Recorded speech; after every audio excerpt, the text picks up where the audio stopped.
Well, welcome folks to California Times. This is the day after our election day, November 7th, and I'm here with guests Michael Stocker, who is the founder and director of Ocean Conservation Research, and he's going to explain what they're involved with. Basically, as you can tell, concerned with the ocean health. And on my left, Barbara McVeigh, who is a star and a creative director of the People's Environmental News, correct? Yes. And a writer and director as well. That's right. Right. So. We can exhale, finally. Yeah. The suspense was killing me all the way till about 9 o'clock last night. Oh, shucks, really? Yeah. So the election, it's 2 years. It's usually not quite as anxiety provoking as 4 years, but elections always have an element of bringing things kind of up in everybody's chest almost. And for me, frankly, it seems like it's oftentimes kind of depressing because I don't necessarily see that the messages as I would like to see, though maybe other people are really getting out. But let's get into it from your perspective, Michael. What were your takeaways as of this afternoon, a day afterward, and in general? And I guess I want to start looking at this as sort of from an environmentalist point of view, but that's who you are, so go ahead. Yeah, I mean, that's really, the survival of life on this planet is actually up, and it was up on this election particularly. It was a little disappointing for me that we didn't have any environmental messaging going on, at least on the side of the Democrats. Republicans, most specifically our president, was decrying the fact that if the Democrats got control of anything, that they would start regulating again. So they've really pushed this deregulation agenda significantly, much to the consternation of pretty much 70% of the American public. I mean, this report that came out a few weeks ago about the United Nations, IPCC, came out saying that we had about 12 years to try to rein in our carbon use. Problem with that report is 30 years too late because we're really in thermal runaway at this point in time. So we got a lot of work to do. And then between having this election that was not quite a referendum on any environmental issues was concerning for me. And then couple that with the Bolsonaro who was elected down in Brazil, who is promising to basically liberate all of the indigenous land down there and hand it over to the mining industry and the logging industry. So we have some pretty frightening environmental contexts here that we're facing. And in light of the fact that I've been basically scrambling, putting out grass fires for the past 2 years, mostly around the evisceration of the Environmental Protection Act, the Environmental Protection Agency, and the Department of the Interior, these guys are basically doing their dark proctology on all our regulations. And what I fear is going to happen is that because the Republican Party has become really traffickers of chaos, that within the next few weeks we're going to start seeing a lot of this environmental chaos because they have a limited window. They have a lame duck session going on here. What we have pending are a lot of public comment periods that were put out over the last 2 years on things like parks and monuments and sanctuaries, offshore 5-year oil leasing plan. The Endangered Species Act was up. National Environmental Protection Act was up. All these things are up. And we were hoping to get some kind of a read on how they were going to respond to this stuff, that they were going to release them sequentially, and so we'd be able to see how they're responding to it. My suspicions are before the end of the year, they're going to drop all of these, what they call final rulings on these particular acts, all at the same time. There's not going to be enough lawyers available to try to stop the bleeding. And that's on top of something that we have managed to keep in check for the last 4.5 years now, which is a leasing plan, not leasing plan, but the seismic survey plan for the mid-Atlantic seaboard, which they've been pushing and pushing. They want to basically see if there's oil reserves out there. And we've been stopping them, but my suspicions are that that's going to be all part of this big chaotic bundle they're going to drop on us, probably on December 22nd. All right. All right. Thank you, Michael. All right. That's a dark prognosis, but I think the dark prognosis looms all around us. Okay, we might, human race, keep muddling through beyond that. Barbara, what do you see there? I agree with a lot of things that Michael says. I also, though, did see some rays of hope. The environmental story has been one that we've known about. We have had so much information. We know there is a problem. I mean, the people who could really make the change know that. It's been a hard sell to people. For whatever reason, we know, with the information that we know right now, we should all be protesting. We should all be doing something to manifest change like now, right? But we're not. So is there something else culturally that we can do to push that forward, right? Because it really becomes a cultural question. Pushing Manifesting change okay. for the environment. We also recognize that we have an incredible layer of greed, toxic masculinity, if you want to call it, or patriarchy, right? And we've really shown, sorry, you guys are good guys, but anyone could realize that there has been a culture of this that's been building that we really did not see to the full degree until these last 2 years. Oh, okay. And now we see, wow, I mean, this is going on in in our government, in our schools. It's all around us, and the anger and the hate. So there's a lot of things that are building that are kind of keeping us from unifying and really tackling this environmental problem, because this is a big one. I mean, this is like World War II mobilization that we need to do now in order to create a solution for our kids. I think I completely agree with you on the need for a mobilization and the importance, and I think we all do. And I think maybe we share a feeling of where the heck has it been? As some people get a little more gray hair and you think, oh, geez, this was knowledge back in the 70s, this was knowledge back in the 80s. It's not like you're suddenly revealing something, oh my gosh, no. I mean, the studies that showed carbon dioxide rising to astronomical levels, I think Michael probably saw it the same time I did back in the 70s when we were young people. We saw it and went, crap. Oh, Excuse me. Yeah. Yeah, but it's not, so where has why in some ways we seem to be good at recycling and maybe even not that good. Yeah. But that seems like almost like the civilization itself settles for recycling as a sign of improvement. Now,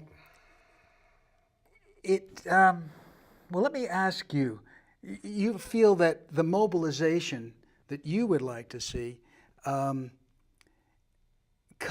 in terms of protest, you're looking at the sources of the problem as how do we deal with where is this coming from? Where is this absolute blindness and destruction to the earth coming from? Yeah. And my question to both of you and to the world as I perceive it is, at what level do we as human beings put it on our shoulders and say, maybe it's me. Maybe I got to look at my own stuff. Yes. I can go out and be frustrated and want to kick down the greedy corporate stuff. You can name the list of our the forces of darkness, whether it be Chevron, Exxon, Monsanto, blah blah blah blah. We buy stuff, and we live a lifestyle. And I kind of was hoping many years ago that we would be I would see a little more. I think we have some good signs of really here in Marin County. I think we're we have some of these good signs of community building, and I think probably it exists in maybe a lot of other places too. You think so? But I can challenge that. I think we have an opportunity in this county to rise above the rest of the country, but we don't walk the talk in this county. We have the opportunity to do so because there is wealth here. We have wealth, but we don't have will. We don't have the level of economic and racial diversity in this county, for example. We have the highest carbon footprint per capita than most counties around the country. And what is that? That That's kind because of of our shows. wealth. We're living big. Well, you were suggesting a second, almost as if we have the wealth, as if that's like a starting point for success. Is that? If do you think that's money could engender good if you put it in the right way, right? We could invest in infrastructure here for more public transportation, electric bikes, do things that there are models of other cities doing this, going carbon neutral. I think San Luis Obispo, I think that was one city that has actually the mayor's come out and said we're gonna shoot for this. Now we have adopted the Paul Hawkins drawdown agenda on a county level. Oh, really? We have, but is it penetrating our high schools?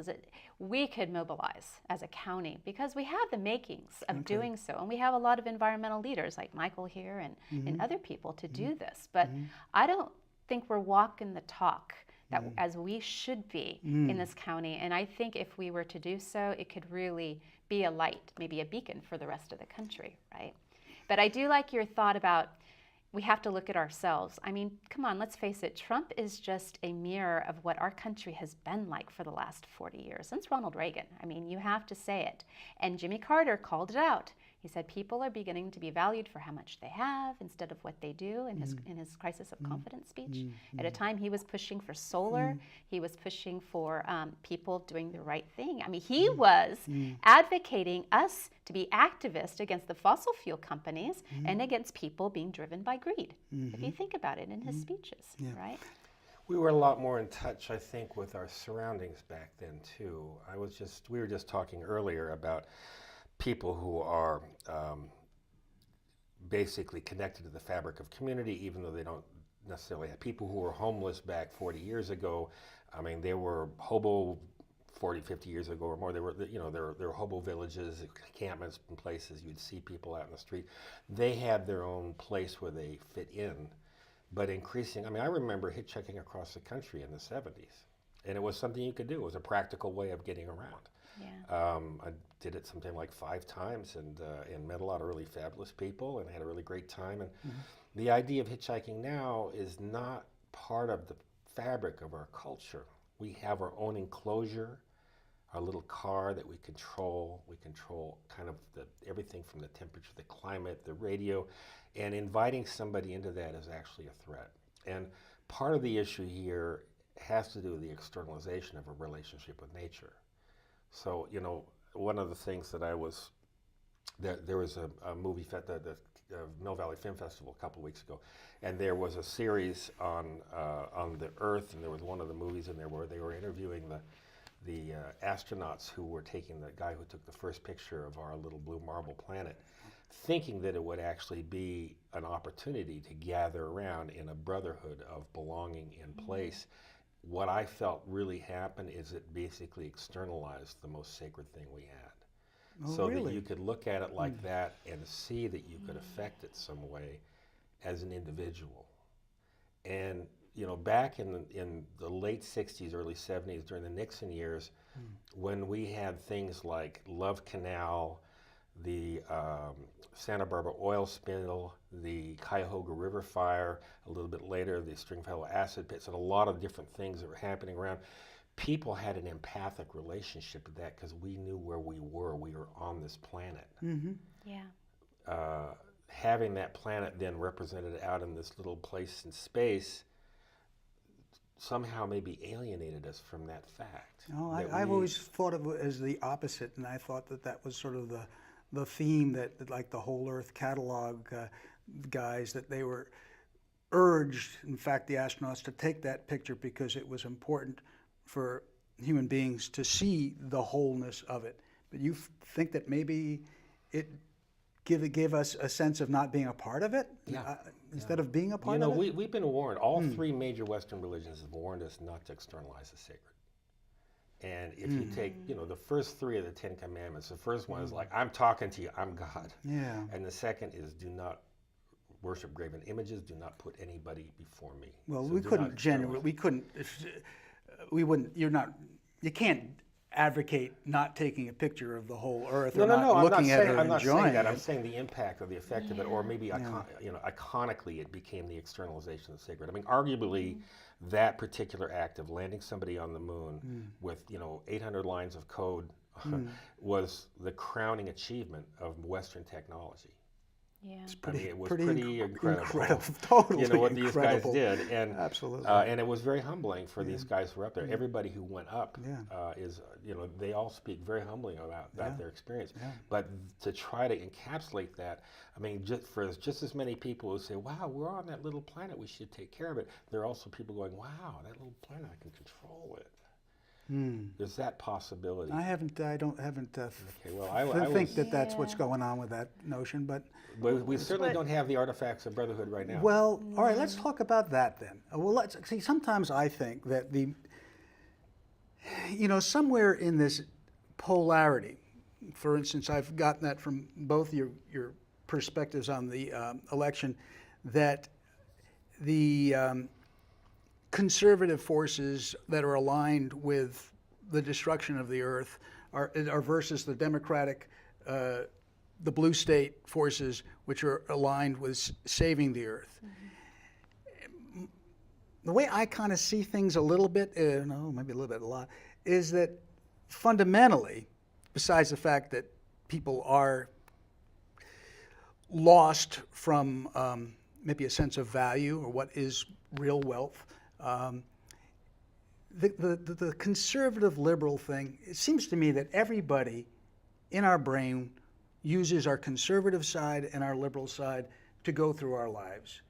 And that a conservative person is not necessarily a bad person. A liberal all of us attempt, I think, maybe I'm not so sure anymore, because I think the conservative has gotten such a bad perspective that if you even, you're immediately, if you say something positive about being conservative, you might be suspected of being, whatever, racist or anti everything that's good. So what I'm suggesting is, I feel like the whole thing was about what's too much government, what's too little government. Where's that value? Where's the balance? And at what level, the people who are signing up, they aren't signing up, they're being born into it, or they just get that feeling that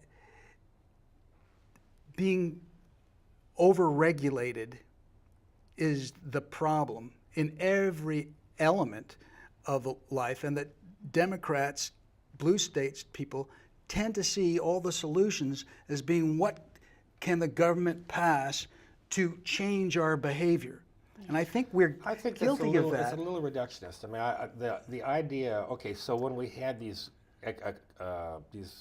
ecological disasters that happened, Right. what sprung out of that was the Clean Air Act. The Clean Water Act actually been around for a while, but it was more canonized.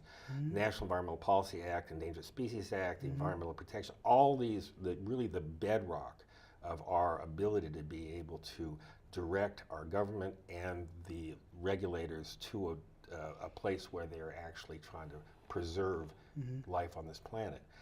The idea of regulation as being somehow contrary to the role of and the premise of the individual is one of the things we might be talking about here. And they're economic theorists. I was just talking to Barbara earlier today about this guy, James Buchanan, who makes Ayn Rand look like a kitty cat. I mean, he really talks about the premise of the individual, and property rights equals essentially your dominion. And it's an interesting and very stark way of looking at things. You can see from a functional standpoint, if you are going to work on strictly an economic, clear, unambiguous establishment of monetary value on things of life, that would be useful. but that there are actually other values that are not specifically monetary. And 50 years ago, when they were talking about these original, monetizing our economy, 40 years ago, when Ronald Reagan was talking about monetizing all those things that we hold as part of the fabric of society, they were talking about value being embodied energy. We've gotten to a point now where that's no longer the case. Embodied energy meaning it's energy put into making something, into extracting it, into trafficking it. There was actually some energy involved in that, labor, et cetera. We've gotten to a point now where value is really how fast you can move it.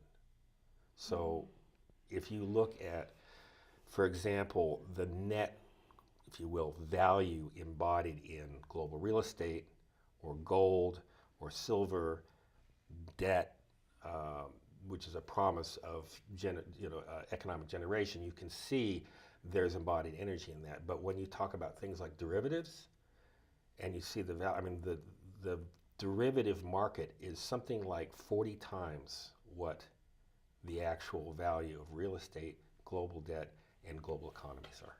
It's huge, and it's all invented.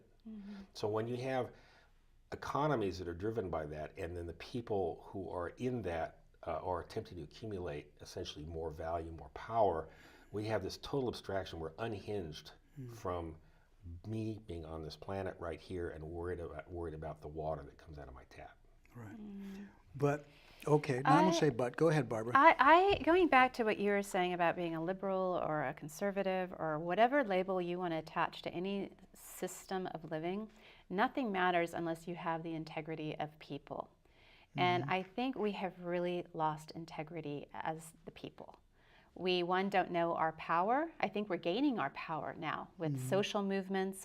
Actually, last night we had a great organization called Direct Action Everywhere, mostly young people who are finally raising their voices to see atrocities that are happening in mostly the animal farming industry that is so filled with greed and atrocities you wouldn't believe, right? And things are becoming more exposed. That's using your power as the people of looking at industry, whether it's corporate or whatever, and understanding that the stakes are not even, they're not fair, and there's incredible corruption, and there's incredible just horrors that are happening, right? So then you have a lack of trust. We have very little trust amongst the people. Right? We were talking about hitchhiking, right? Not wanting to, I passed a hitchhiker the other day. He looked like a nice guy standing on the road, and I thought picking him up, and I thought, oh no, I better not do that. Just the basic trust as the people. We've lost our connection as the people, right? That sense of integrity, that being able to share with one another, not being afraid of one another. A lot of that fear actually came from Reagan again when he released the mentally ill from dropped the funding in the 1980s. That was beginning of high homeless rates here in this country, right? So we don't know who to trust. So I'm just going back to any system one chooses to live by. It will not work unless you have the integrity of the people. And that also goes with the education, right? The stakes are so off right now, mostly because of policy, that those who have the power do not want to give up that power or that money, leaving the people who have very little pretty powerless still.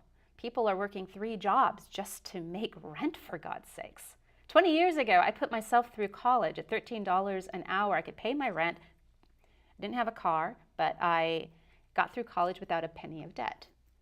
Right? You can't even do that these days. You couldn't even live off of $13 an hour. And a lot of people, even in this county, are making less than that, right? So going back to whether it's liberals or conservatives, I think, and what policies to instill and what not to instill, we got to get back on a more fair equilibrium so we have more of that trust and collaboration amongst the people in order to move forward, because we're so off right now. Now, when you see getting back to that fair equilibrium, are you thinking in terms of how we've got to, once again, I think you are, and I don't want to project on what your thoughts are, but in terms of getting the power of a majority in, whether it be in California or in Washington, to direct something, which indeed might be very good, might be, but I'm wondering, again, this sense of why. I mean, I think that people do have, I think we do have, and I think we're just all kind of shattered and in an anxiety state of fear, you know, way too much, fear of either whatever group that you feel like you're an outsider of. Right. Just a variety of ways, as you mentioned. The economics right now are just, you know, are extremely painful, particularly here in California, for anybody who isn't reaching those levels. But it seems like we haven't quite got that affinity of what is a rebel movement. What, without enemies, the whole concept of Martin Luther King, counterculture, etc. Like, have we just kind of dismissed that element, that somebody with an open heart and, you know, like just you could drop out maybe, and or even participate, as I've heard Pete Seeger say, participate, young people, and maybe it's what level do you drop out of the things that you need to drop out of and participate in the stuff that is good? It just sometimes seems like we're all there, we're poised. One of the big problems we haven't talked about, and I think it's almost like one of the most profound problems on the planet, is how we've, just like the CO2 levels in the 1970s, we looked at the population graphs. And I think we might have had the same reaction in 1970 when we said, holy crap, you know. Once again, are you kidding me? 2020, 2030 is going to be, we were spoiled back in the 1960s and 70s growing up. You're young, so you don't know. But, you know, I mean, 160, 180 million, we got used to that, 200 million. Then you looked at the charts and you said, oh, really? We're going to be that much people? And there is an impact, a huge impact that we see in the, quote, housing crisis, we see in the traffic. I just had a picture of Red Hill from the Sir Francis Drake at dusk. I took in like 1970, I was looking at it, and it just happened to catch a couple of cars going down Sir Francis Drake at dusk. And I thought, a couple of cars? What day of the week could that have been that there's only catches only two cars at that moment in 1970? I mean, I don't know. Maybe it was an off day. Maybe it was. No, I mean, but it was dusk. It's definitely so high density, again, I think I heard back in the 80s that the Sierra Club had this internal debate. I'm not sure if it's true, and I need to investigate whether they were going to look at population as an issue that they were going to deal with in the I environment. heard that was also a discussion. And they kind of let it go, didn't they? That's what I heard. They kind of said, we're not going to get into dealing with the... It's a complicated issue, and unfortunately, given that capitalism is really dependent upon continuous growth, we have to get that growth from somewhere. So you have to have more consumers, more producers. The problem is that the only thing that grows continuously in nature is cancer. And we haven't really put that together, and it's still kind of taboo to talk about population as a problem, but it is really our number one problem. You know, when I moved out to the San Geronimo Valley 30 years ago, around the time you took that photograph, you could lay down on Sir Francis Drake at 5 o'clock in the afternoon, you know, and you wouldn't get hit till the sheriff came through at 10. You know, Now, wait a minute. Really You're exaggerating a bit there. Well, not a lot. No, it was quiet out there. And now there's traffic till 2 in the morning. You know, there's still, I mean, there's not a time. I heard 10 years ago that 10,000 cars a day came over White's Hill during the summertime. And I said, no way. And so I counted. And in 5 minutes, 100 cars went by. And do the math, 10,000 cars went over that hill. And that was 10 years ago. It's phenomenal, because it seems like maybe it's the density somehow, because people say, oh, Marin County population has barely grown. You know, it just has barely nudged up from 250 to 260 or whatever it is. I'm just making up numbers, but the percentage is pretty small growth for Marin County. And yet the density and the traffic, if I stand in downtown Fairfax and swivel my head 360 degrees, you know, it's like, wow, it's just nothing but automobiles, you know. And I don't think it was that way, you know, at all 20 or 30 years ago. And it brings up to the elements of the conservative people who support Trump and are against immigration. And at what level do all these beautiful people who want to come into America seeking refuge, do they have images of, I can't wait till I have my car too, and you know what, I want the Nike world, I want that image, I want to be part of that. You know, how do we export those wants to right, other countries, right, and they see that and they want it. well, so maybe again the element where I think which maybe I think internally, maybe somebody mentioned this. I'm a hitchhiker a lot. Michael knows. Somebody said to me as I was getting a ride with him coming over the hill from White's Hill that maybe people internally have a. I think I was talking about instinct of animals and this and that. And maybe people inside themselves, we don't know about this, have an instinct for what might be, and this is completely pie in the sky, and forgive me, it's naive, something that's right. You know, like even a civilization that we don't have at this moment, perhaps because maybe we're just have to fumble our way through this stage of planetary evolution until. But when we have a sense of freedom, that you get freedom, you get to embrace nature, and nature is a part of your life, and maybe like the Miwoks, your population stays stable. You're not always in this growing thing. And let's be mindful about the Miwok and the Ohlone and many of the indigenous cultures. Their system was different than ours in the sense that greed was not something respected. Generosity was respected, as in the Ohlone. The hunters went out, they were strong, they could get the best meat, they would bring it and give it to the most vulnerable people. That is considered communism in our country, or in concept, more the matriarch style Possibly. rather than the patriarch style. Not just, The idea that you earn it, you should be able to keep it. That's how we view it. Instead of being respected for that strength or whatever it might be, the ability to make money, for example, that's an incredible gift that you can share with many and help those other people. Though I would, just as a tip of the hat to my red state friends out there who do go out hunting and come back with a lot and spread it among their friends and their neighbors, there's quite a few that do. That we're not quite aware that they're not just all, you know, Yeah, I mean, greedy you people. pointed at this You economy get into the before. country people act. No, and quite we're more all friendly. humans, and I think we have this idea of basic good and kindness, which we will shower upon those people who we feel safe and comfortable around. I'd like to see a little more of that, but there's a certain division that really works from this economic idea, again, of the premise of the individual and the accumulation of wealth as being something that actually bestows power upon you.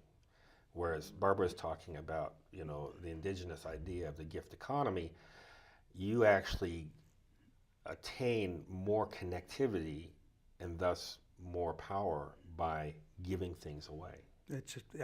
I'm impressed. I'm not up there yet to that beautiful we generosity, but it's something to. We don't have an economy to. that's predicated on that. I mean, you know, we all have bills to pay, and you know, our economy is seen to it that the three of us are having to basically keep our shoulder behind the wheel all the time in order to basically, you know, pay rent and take care of our you know, basic joys and needs. If you go back to the original enclosure movement, which is kind of the wellspring of this idea, prior to the enclosure movement, the commons were managed by a very complex set of interlocking common laws. And if you were a commoner and you lived on the commons, you would do things that was specific. I was a wood cutter, for example. I would cut wood. If I was out cutting wood and I saw mushrooms growing under the trees, I wouldn't collect those. Those were for the gleaners of mushrooms. And if you were a herdsman and you wanted to take a break and you decided to fish, you wouldn't do that. That was a fisherman's job. So everybody basically had their role. The common laws managed this to the degree where people actually had a thing called enough. And, you know, by the midday on most good years, everybody had enough that they could hang out with each other, enjoy each other's company. Well, it was during this whole period of time, you know, Henry VIII and his version of Henry Kissinger, his Francis Bacon, not the 13th century one, basically said, you know what, a lot of the money that's being, or the wealth that's being used to manage this is going to the Catholic Church. They were the managers of the commons. They kicked the Catholic Church out. It didn't have to do with the divorce to Anne Boleyn. Okay, you know, that wasn't why they kicked the Catholic Church. They kicked the Catholic Church out because largesse was going to Rome or to the church that wasn't going to the king, and then there was all this human capital that was being wasted with these people hanging out with each other. Well, he wanted to have his way, didn't he? I Well, mean, he sure basically. did, and they He closed sure did. the commons, and that was the beginning of this disruption, this idea of accumulative economy. Now, is there any? Do you want to like drop a title of a book there? That sounds quite fascinating. I didn't really think it was that organized. My sense is I would like to have thought that somebody could indeed pick mushrooms, or if they wanted to go on a whim, could fish. I would thought that. No, so there was a great paper by Ian Bowles, who was a geographer at UC Berkeley. I think he's still there. Called the Great Theft.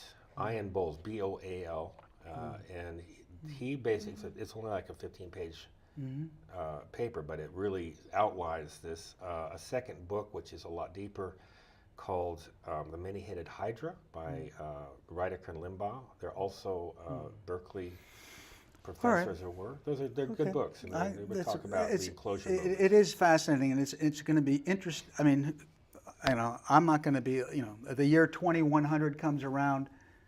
I think we're pretty much, I mean, it just could limp along and get worse and worse and worse for another 150 years, but you have to feel that, to me, that nature itself is going to, we're just creating such chaos that we're probably going to be like the Club of Rome's predictions that by the year 2030, that you know, and maybe for the good, because I think that if condoms were spread across the planet and given away to everybody, I mean, I don't mean to be crude or rude, but I have seen that. I was down in Mexico in the little town, this is just like 3 years ago, and I was so stunned to go into the pharmacy and see this big display by the front register, just like, I thought, wow. And Mexico's population, of course, there's 11 million or so, they're up here now, and that might have slowed the population growth, but it's down to an average of 2 children, pretty much. They're back into you know, from 11 to 20 years ago. I think doesn't the word just have to get out? We're not seeing quite enough leadership in any level. When you had Clinton in there for 8 years, and you didn't hear Al Gore say boo about climate change, did you? I mean, did I? Yeah. Did we miss something? It was repressed. He had already written the book, and rather than use him as the bully pulpit, it was repressed. Let's face it, we blew it in 1980. The Democrats blew it in 1980 when we voted in a right-wing radical. Carter called it out. Reagan pushed politics so far right that we've been swimming in politics in the right for the last 40 years. That's why people like Bernie or Jimmy Carter seem left. They're normal. We have been persuaded so far that direction. Going up also back to Henry VIII, and let's talk about patriarchy in that one, right? And just that sense of value of life and that connection to the sacredness, as you were saying, Michael. The level where we are connected to life and the value of life and the sacredness of life is so far off, right? And that goes back to a lot of the indigenous conversations that I've been hearing. Pachamama, for example, had a number of shamans on, and they really said, this is the problem with us Westerners, is we lack connection. Not only do we lack connection with one another, but we lack connection to everything. We go to the grocery store, we buy, you know, a steak. We have no connection to the pain and suffering of an animal in the, you know, in the animal factory world, which is disgusting right now. I don't know how anyone could eat meat at this point in the game. But we have no sense of connection to that sacredness of life. We have been so spoiled. We have been not educated right. We just are too egotistical, whatever you want to say it. But we don't have that. And one of the reasons that I think it's really important to get more women involved in politics, which fortunately in this last run we've gotten a number of them in. Even when we talk about Henry VIII, we don't talk about Anne Boleyn's head getting chopped off, or Catherine of Aragon. And Catherine of Aragon was a brilliant woman, brilliant. She actually tried to continue her reign as queen the best she could, but she was highly educated. She was highly respected by the people. We don't hear anything about her to this day, you know? And it's really this conversation about balancing the voices as well for right now, and being more connected to that level of that sacredness. And I think there's no other word for it, because we don't value what is the most essential. Well, I'm going to take a disagreement there a little bit with you, and I think we're stuck in a system. I mean, even today, I mean, I've just was thinking about plastic again lately, and how much I'm most definitely going to do my darndest to just stop buying any kind of plastic. And just before I came here, I bought plastic again, and you know, I'm not saying that I you know, should be flayed alive, or you know, but spirituality is something that everybody carries with them every day. I think we get hits of the connectivity despite the destructiveness that we don't even recognize. Well, you know, just climbing into a car and turning on the ignition, all these elements of everybody stops and pumps gas. Are we not connected? Yes, we're not connected, but we still are connected, because in our hearts and our soul, people recognize, I think, just like somebody's a smoker, you know, somebody's, you know, well, hip and cool and slightly self-destructive. And I've had smokers tell me that every time they've ever taken a cigarette, there's always been at least 1 second, and they're going back over 20 years of reflecting on their cigarette, that it always occurs to them, I'm not doing something good for myself here. So what I'm getting at is that somehow I think we need to encourage the connectivity and encourage it beyond a blue or a red vision. I mean, do you know that maybe 50% or more Republicans actually believe in climate change, and that mankind is making it, that it is a problem? I mean, these are surveys that have been put out there. And the fact that we live in such a polarized state. There was just some article in here about how if it was put out to a Republican that a Democratic measure was going to deal with something, they would tend to be no. If you put out to a Democrat that it's a Republican measure to solve climate crisis, it could be the exact same thing. And there is this tendency to, it's like I think almost a brain lock to not see the value if it is couched as it's coming from that side. This conflict has been basically forced upon us. Yes. It's not part of our humanity, and the divisions that have been driving the discussion. I mean, ExxonMobil is now in court in New York being sued because they have fraudulently misrepresented what their actual net value is, predicated on a climate model that they knew was fallacious. Exxon particularly was one of the most egregious. They were spending $200 to $300 million a year to confuse people about climate, because they knew that it wasn't going to be good for their existing business model. So instead of becoming flexible, understanding what the possibilities were, how they would need to adjust to try to assure long-term survival of not only their business, but also life on the planet, they chose not to do that. And they've been driving the division, and a lot of the discussions that have seeded so much disharmony are really implanted there by money, by people with moneyed interests. And they have studied it. You know, back in Back in early 80s, there were a couple of think tanks. Rand Corporation was around. Cato was coming, the libertarian version. Rand was really kind of a lot of. In fact, this is something I think I remember telling you that when Jimmy Carter got elected, I had a friend who worked pretty closely to him in his campaign, and the Rand Corporation was really the think tank that he had to retreat to find out what was really going on in the world. And what Taylor told me is that when Jimmy Carter came out after 10 days retreat with the Rand people, he looked 10 years older because they read him the tea leaves. They told him what was really going on. But at that time, Cato, Rand, there was a couple of other organizations that were doing think tanky work. As of 2000, there were some 40 focused conservative think tanks working on anti-market issues, anti-regulation issues, cultural issues. How do they political divisiveness? How do they capture the market called U.S. democracy? And they've done it very effectively. But there were some 40 think tanks. I mean, George Lakoff writes about this in his book, Don't Think of an Elephant. Excellent book, short read, but definitely worthwhile.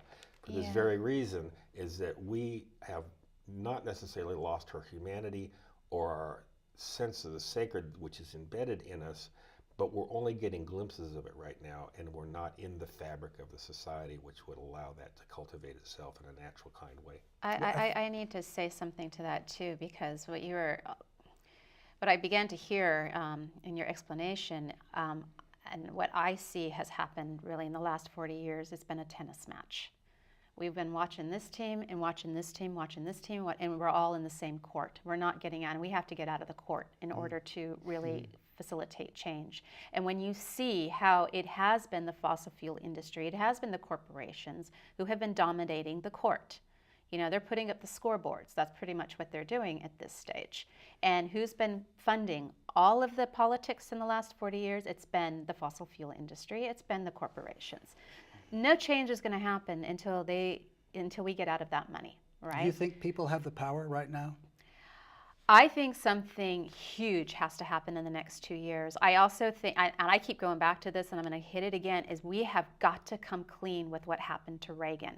Reagan in the card, everything that we are experiencing today, whether it's labor, our economic issues, environment, media, the Fairness Doctrine ruling of 1987, all these horrible things that we are experiencing right now came out of the Reagan Revolution.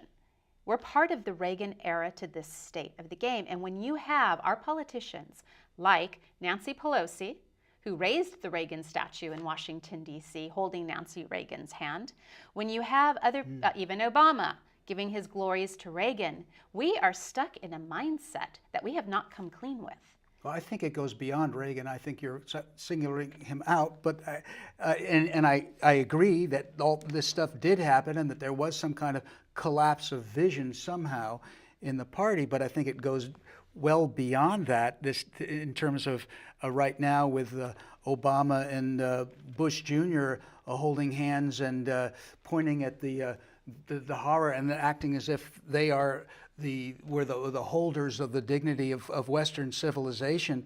It's like we're keeping people locked in. Globalization in general, removing the power of people to have local economies, independent economies, even within nations, is to me very destructive and it's not good for the environment. The forces, Trump is a blundering elephant in the china shop of life, maybe, I feel like offers an opportunity for people, and maybe we're blowing it again, to recognize how much we've got to do on a local level and reach out to anybody instead of dropping hatred on somebody like, who the hell would ever support Trump? But the palette is there, and I think Barbara mentioned something that's important. We're not going to be able to just step out of the court. Something really dramatic will happen. The collapse of the economy could be it. Hopefully it's going to be that and not some kind of death and destruction warfare. I mean, we're now back in the arms race again with nuclear weapons. That's Yep. a little frightening. We're And that losing started a with lot of our Obama, didn't it? friends globally. People don't like it. And Putin, let's bring Putin into this picture. He has it out for Reagan. I've listened to a number of his speeches, and there is an animosity there where there's a little payback that's playing out right No, now. he doesn't like Reagan either? Oh, no. He So was he would- KGB officer during that time when Okay. there's this great photograph So of you have something in common with him. I do. I hope to meet him one day, actually. Settle our differences Well, and make it's peace in the world. You got to interesting. dream big, right? It's very interesting how, each of us as individuals, we are individuals. We really are. I mean, it's really so undeniable that each person comes in and brings their own perspective in. And it's just somehow that we've got to, I think, pull ourselves together, because I think it could be a red, white, and blue solution that we need ecologically. I think it could be a vastly improved style of life, quality of life, if everybody had a little bit of that rebel streak and didn't feel. We just get caught up in the whole blame thing. And if we could be more detached, shall I say, from our certainty of who our enemies are, into more believing that we don't really have any enemies. We need to be digging in. We got to find a way. I mean, it's... Well, I think we do have a common enemy, and it's the oil companies. They're on their last legs right now. They're losing their market possibilities as we get into other energy sources. I think people are starting to realize that. People are concerned about climate. Something like 70% of the American public is going, this is a problem right now. Good. But the dinosaur will not leave the room gracefully. We must stop feeding the dinosaur. Yeah. We must drop out from feeding the dinosaur. And it's also the people who want to replace the dinosaur with other energy systems that are also centralized, even if they were green, if you're still going to be paying. I mean, if we're going to put up 100 square miles of solar panels in the desert or giant monoliths out in the ocean to catch the air, what about our own little roofs? What if we do little things for our own roofs? What about the romper room for your 10-year-old to make him produce an hour's worth of energy before he watches TV? We really have it. It's like we've got to... Those possibilities are there. That might happen. The right Henry Ford come along.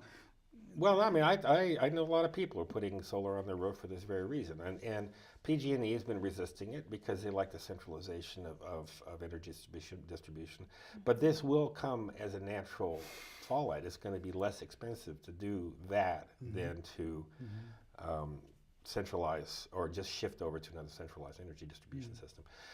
That being said, it's going to probably sneak up on us as opposed to people saying all of a sudden, you know what, let's just do it this way and let's kick these guys out of the pool. Right.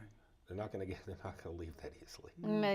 Meanwhile, the people who have a lot of money, there are organizations, I've talked to them, who are helping investors switch their money from the fossil fuel industry to other places, right?